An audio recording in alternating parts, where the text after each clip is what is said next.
बिस्मिल्लाहिर्रहमानिर्रहीम, अस्सलाम वालेकुम। नाज़रीन, अभी अभी खबर मुझे मिली कि कच्चे का जो एक डाकू, मशहूर डाकू, टिकटॉकर, यूट्यूबर शाहिद लुंड मारा गया जी।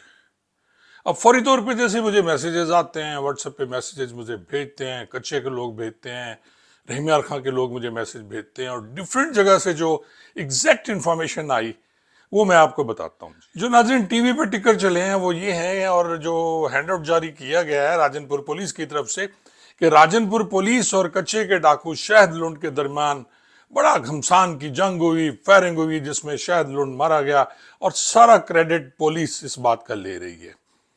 वो इसलिए नाजरीन के कुछ अर्सा पहले कुछ डाकुओं के जो इनामात मुकर्रर हुए थे उसमें शाहिद लुंड का भी 1 करोड़ रुपए इनाम मुकर्रर हो गया था, जबकि पहले मेरे ख्याल 20 लाख या कुछ इस तरह का इनाम था, जिसके बारे में शाहिद लुंड ने एक प्रोग्राम भी किया था। और उसमें उसने कहा था कि जी जितने भी मुझ पे मुकदमात हैं वो टोटल गलत हैं, मैं तो वहां था नहीं।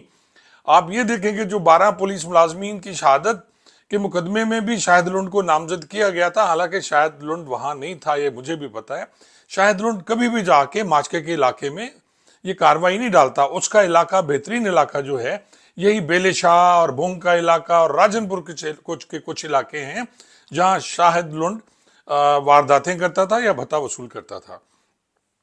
अब रहीम खां पुलिस भी इसमें एक्टिव हो गई है। मेरे ख्याल में दोनों तरफ से जोर लगाया जाएगा कि ये मुकाबला किसने किया, लेकिन ये बात बिल्कुल सही है। जो सही स्टोरी आई है मैं वो आपसे अर्ज करता हूँ कि उमरी लुंड है या उमर लुंड है, शाहिद लुंड का रिश्तेदार है, और शाहिद लुंड के भाई पे कार्यकारी का कोई इल्जाम था।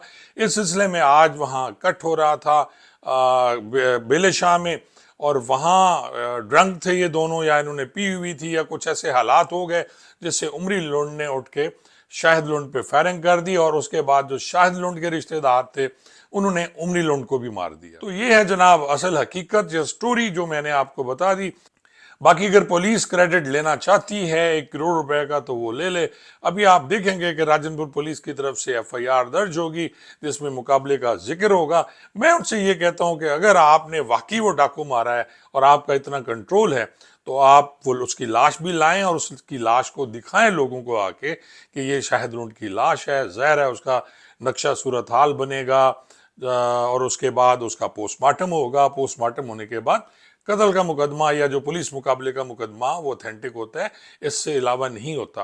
नाज़रीन, आपको याद है कि इंदड़ गैंग, जानू इंदड़ को भी इसी तरह उस्मान नामी जो एक था चांडियो, उसने मारा था, और उनकी लाशें भी किसी को नहीं मिली थी, और उसका क्रेडिट भी सिंध पुलिस और पंजाब पुलिस ने लेने की कोशिश की थी। दोनों ने ही मुकदमा दर्ज किए, और आज तक पता नहीं चला कि उसके जो इनाम थे वो किन को मिले। बहरहाल जो भी हुआ अच्छा हुआ, एक डाकू का खात्मा हुआ, चाहे वो यूट्यूबर था, चाहे वो एंकर था, चाहे वो टिकटॉकर था, लेकिन उससे अवामुन्नास तंग थे, और जो हुआ अच्छा हुआ। पुलिस को इस तरह के काम नहीं करने चाहिए कभी भी जिससे जग हंसाई हो। और मैं फिर वो कहता हूं कि वो दौर जो आज का दौर है नाजरीन, ये दौर सोशल मीडिया का दौर है। एक एक मिनट की खबर आती है। वो हमारे वाला दौर नहीं है, या पीर मोहम्मद शाह साहब वाला दौर नहीं है कि हम अपनी मर्जी करते थे और उसके बाद मुकाबला शो करके क्रेडिट ले लिया जाता था। अब ऐसा नहीं है, तो आप मेहरबानी करें, जग हसाई का मोजिब मत बने पंजाब पुलिस। यही मैंने बात करनी थी आपसे जी। बहुत बहुत शुक्रिया।